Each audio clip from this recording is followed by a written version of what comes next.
I did the Royal Court Young Writers Programme actually when I was, I think, 18 and a half. And I wanted to write books always, and I looked for a course for writing sort of novels, you know, that sort of 18-year-old thing, like, I'm going to write a novel, it's going to be great. And then I went to the course, and it was sort of 8 weeks, I think, one night a week. And it was great because it knocked... The first act of writing dialogue feels very artificial and weird and fake. And I think we wrote sort of a few pages every week, and just that sort of knocked the strangeness out of the feeling. And I became less self-conscious. And then at the end, you know, there was no pressure, it was more you just sat around and talked.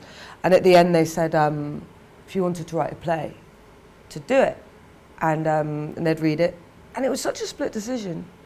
I remember being in the library, my friend's uni, not mine. And I was like, oh, should I do it, should I do it? And I just wrote the first name of the character down, and then that play became my first play, That Face. I was insanely lucky. I wrote a kind of play that was at the right place at the right time, you know. Had I written that a few years earlier, a few years later, I would have never had the career I have. And so that's just sheer luck. Just do it, just sit down, just do it, just finish it.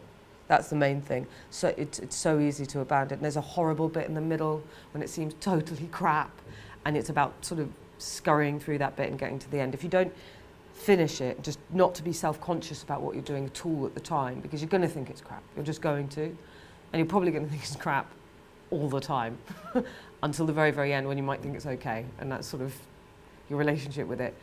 But that's good because you want to have high standards. But I would say it's get to the end and then start again. To not be afraid or shy of the process.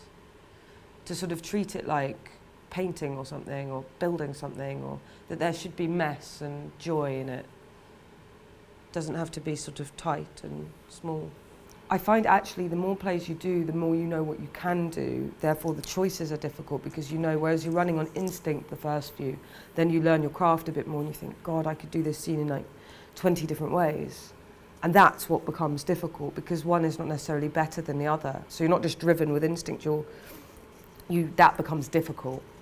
It also becomes difficult not to, you know, show off.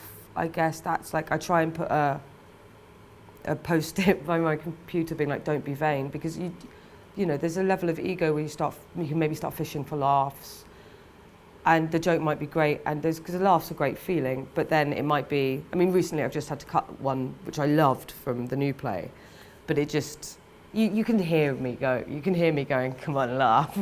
And actually the scene's more truthful if it just builds and builds and builds.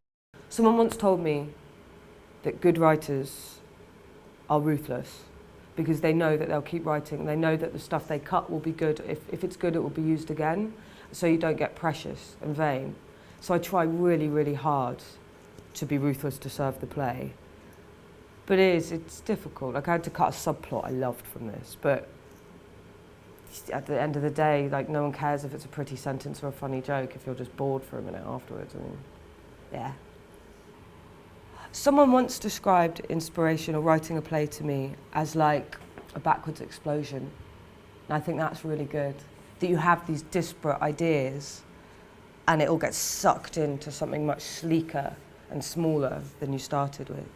It's a bit like, you know, if you smash a plate or something, little shards of different opinions and different people and things you remember and things you project and bits of yourself and then bits of total strangers. And I listen to a lot of music when I write the characters, and the songs become songs for the characters. So then if I need to get in that character's head really quickly, the audio will bring me back really fast to the sort of, I don't know, sort of colour of them or something. It's that, yeah, music I find very, very helpful.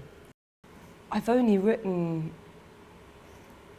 5 plays and 4 have been on, and so the mystery play I wrote really quickly after That Face. Before That Face I knew it was going to go on or anything, and I was so deliberately trying to do, it was called Fat Hearts, so deliberately trying to do something so different to what I wanted to do that it didn't work. I think that would be my big advice. Don't be afraid of doing the thing you want to do again and again and again. Don't change for the sake of it. I think that can make the writing artificial. I mean, like, develop and everything and try new things, but don't force yourself. I don't know.